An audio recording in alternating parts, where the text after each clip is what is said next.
Welcome back, Shop Rats. Today we're back on the 26 Oakland, continuing on making window tracks for the windshield. Remember that in our last episode we made this inner track that goes on the glass, and today we're going to make the outer track.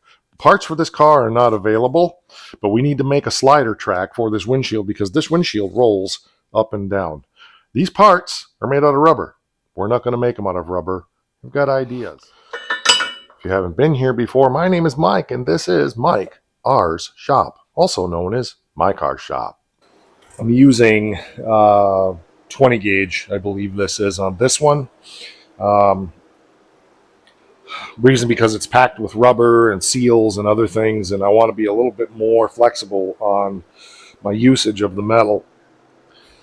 So I went through and I cut myself a piece so wide. It's a little bit too wide. I should have cut more, but I'll drag that sheet out and cut some more off if this proof of concept works. So the first thing I did was take this track and subtract this bottom thickness here, which is what stands out against the body. I have a plan for that, and just kind of lay this edge along here and then trace it to come up with basically from this edge here, if you can see that, from this edge here to here. And so that's my first dimension. So I'm going to bend that one.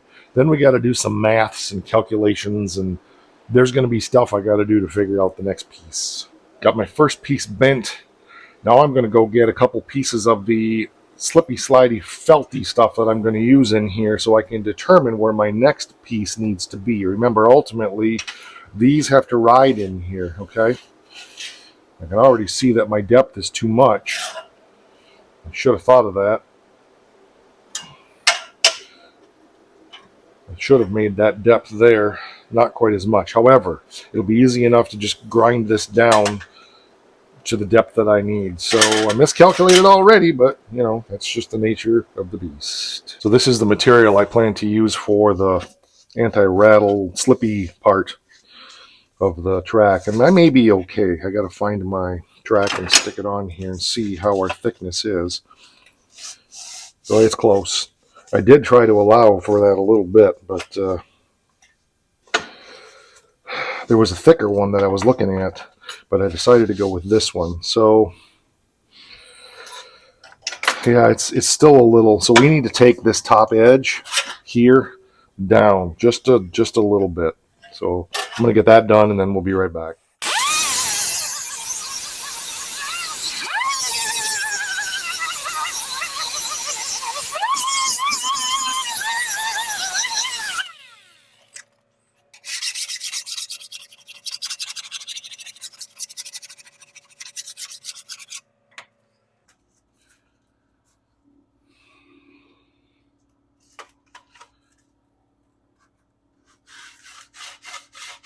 Perfect. So we need a depth or a width of about 0.42, and that includes the felt. Our depth is good now. Confident with that. Let's see, this is the top. Okay, so that means that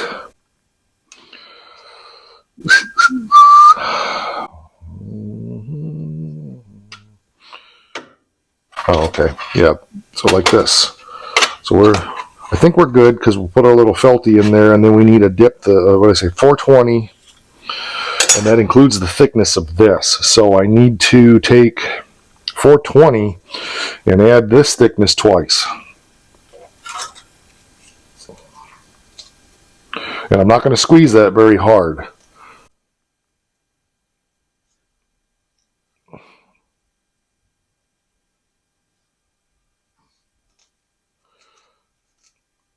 If I go 100 thousandths, that's squeezing it pretty good. I'm going to go 120. Yeah, 120. Yep, 120. Okay. So I'm going to add that 120 to the 420. And that gives me 540. So that's where my next dimension here needs to be is 540. That's where I need to bend that. Now the accuracy of my ability, I want to add this thickness of this material here too, which is 0.6. So we're looking at 600. Okay, so that's the I'm going 600 thousandths. The joy of this is with my equipment, I don't have accuracy within, much thousandths at all. So there's 600 right there.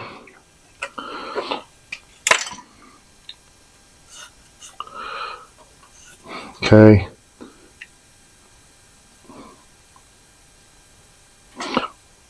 Check the depth, the width of my marker tip, because I want to add that on there too. So 750. No, not 750. 650. Yeah, that should be close. Okay, so I'm going to go to the outside of that line at 650.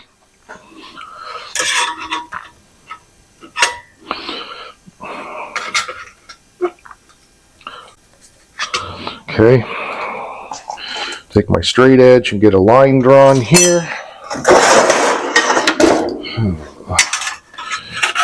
It's all just grabbing a handful of air ultimately. But you got to grab it. You got to start somewhere.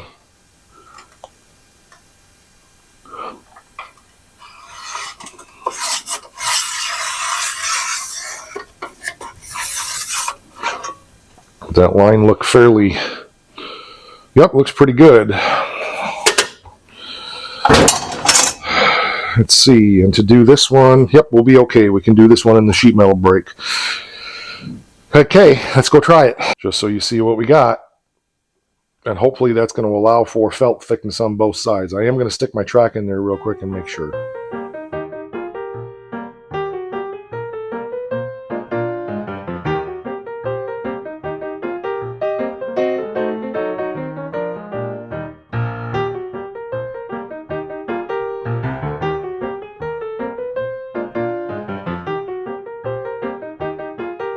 There we go, and what I discovered is this shelf bracket, which fits this almost perfectly, that I was thinking about using but knew it would rattle, fits this perfectly, and our thicknesses are just right.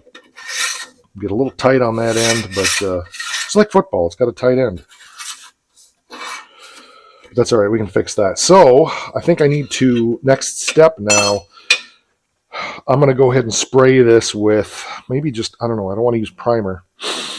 Don't really want to use paint. Oh, I've got some lacquer paint. That'll work. Okay, so I'm going to hit this with some primer and then shoot it with some lacquer. That'll dry really fast. And then we can, I'm going to open this end up, just a Nova Scotia here.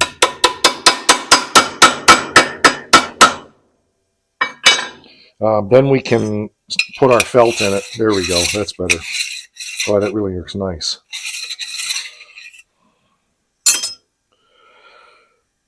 Oh, that's going to be good. So our, this doesn't have to be perfect because the length over the width is going to help hold that centered. So even if there's spots where it's a little loose in there, remember we don't have our felt in there, it's going to work. So I think we're good. And then I've got a piece of rubber because we've got a thickness on the back of this here that needs to be compensated for in the car. I got to measure this real quick, but I've got some rubber that might be the right thickness for that so that we can space this out from the car just enough. It's all by gosh and by guess, but let's get this shot with some primer and we'll go from there. So while the first one is drying over there under the furnace, I got the second one made. It turned out good. Everything works good. So, and I checked my gauge, which my accidental gauge, as I was mentioning, it slides up and down in there beautifully. So I'm going to hit this one shot, let it dry. I can shoot that one with some lacquer and let it dry. And then I think we can fuzzy line it. I think that's our next step. We'll see.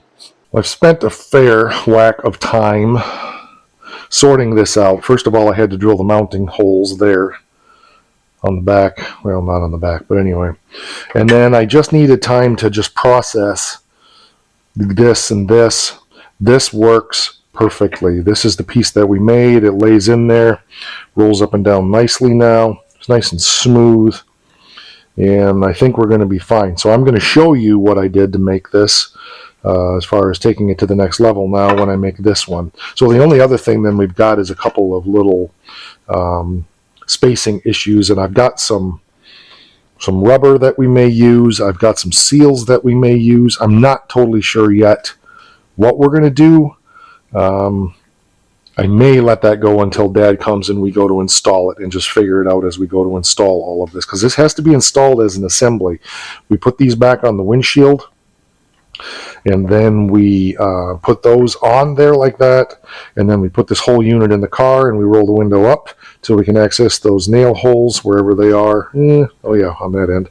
Anyway, if this was the proper direction, we move this up just enough to access that hole and put in a nail or a screw through there. A nail is what was in it from the factory. And then roll the window back down. And this track has only got one screw holding it in place. So we take you over to the car. I'll show you where we're at.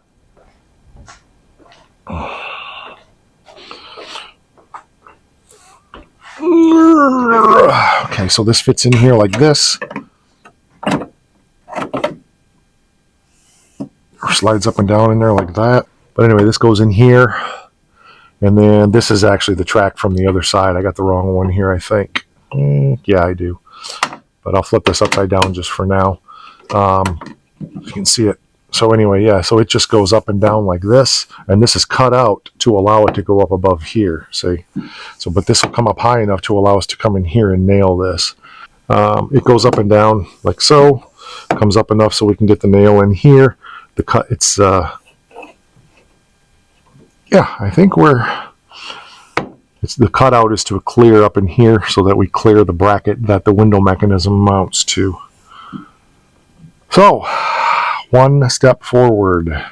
Let's go show you how I did the felt or whatever that stuff is, and then you can learn that too. Basically, I'm taking my felt and I'm cutting it in like 1/4 inch wide strips, give or take. Just taking a razor blade, running along it.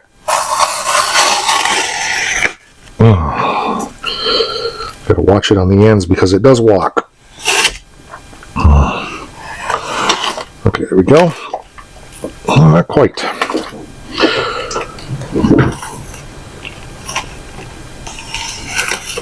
It is a little persnickety sometimes, but it's felt. So it's a glue back felt. It was a pad that I don't even know what it's for. Got it at the hardware store, in amongst the screen door seals and all that stuff. So there's one. Put that one in.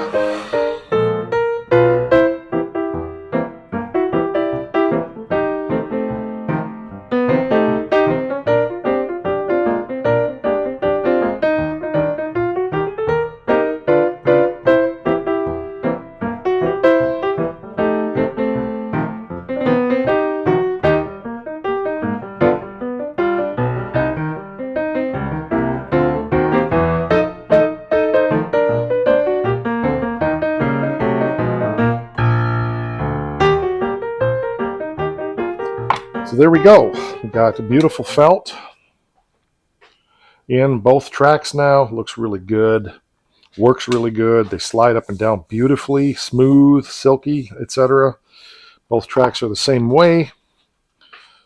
Smooth, silky, beautiful, smooth, etc. They won't rattle going down the road because, you know, there's no rattles in that car anywhere ever. You can switch them side to side if we need to for whatever reason, if I got them confused, and they work just as well with each other.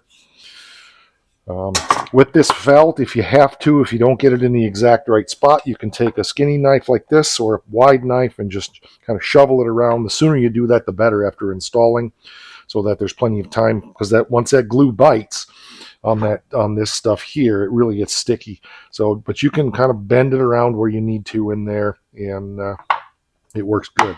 Now, we know it's not exactly like factory, but I've got some ideas on what we're going to do. So let's go over to the car. So this is exciting. No, it's not again, like perfect like factory, but it's going to work. So I got some ideas on how to compensate for some of the thickness for the molded rubber that was in there. And just so you know, I did look at molding my own rubber stuff for this. It can be done. I felt like for the cost of the materials to mold rubber the way we needed to here, it was cost prohibitive. Face it, this isn't factory perfect, but nobody's going to know. Nobody will know. I do have this rubber sheet stuff that's adhesive we can put on the back to space this out into its proper location when the windshield is in. I don't know why that's not fitting. Here it goes. So we may need to do that. And then the second thing is, well, I had bought these lip seals to seal my lips. No, they were from the glass company. I thought I could put those around kind of, and I got glass in it. No, anyway, I was using a piece of glass to cut this to fit. But anyway, it lips around.